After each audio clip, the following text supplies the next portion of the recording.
چقدر موج موهات به دریا میاد، چقدر با تو ساحل تماشاییه. سرت رو گذاشتی روی شونمو، چقدر حس این لحظه رویاییه. موهاتو نبند و رها کن تو باد، موهات وقتی که باز زیباتره. کنارت پر از حس خوشبختیم، تو که باشین زندگی بهتره. چشم تو انگیزه ی عاشق شدن و به وجودم داده.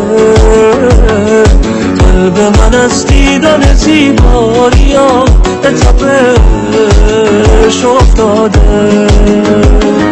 چشم تو انگیزه ی عاشق شدن و به وجودم داده.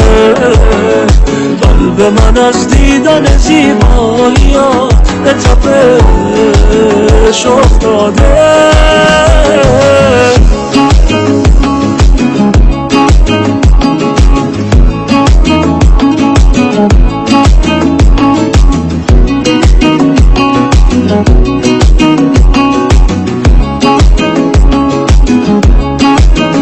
مثل خواب میمونه این لحظه ها که دستای تو توی دست منه. چه احساس نابی، چه آرامشی، الان بهترین وقت دل بستنه.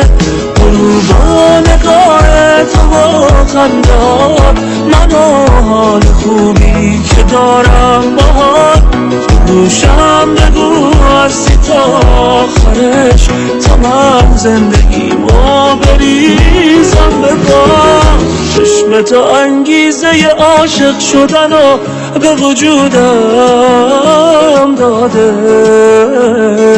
قلب من از دیدن زیبایی‌ها به تپش افتاده.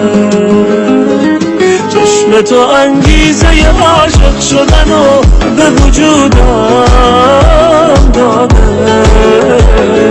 قلب من از دیدن زیبایی‌ها به تپش افتاده.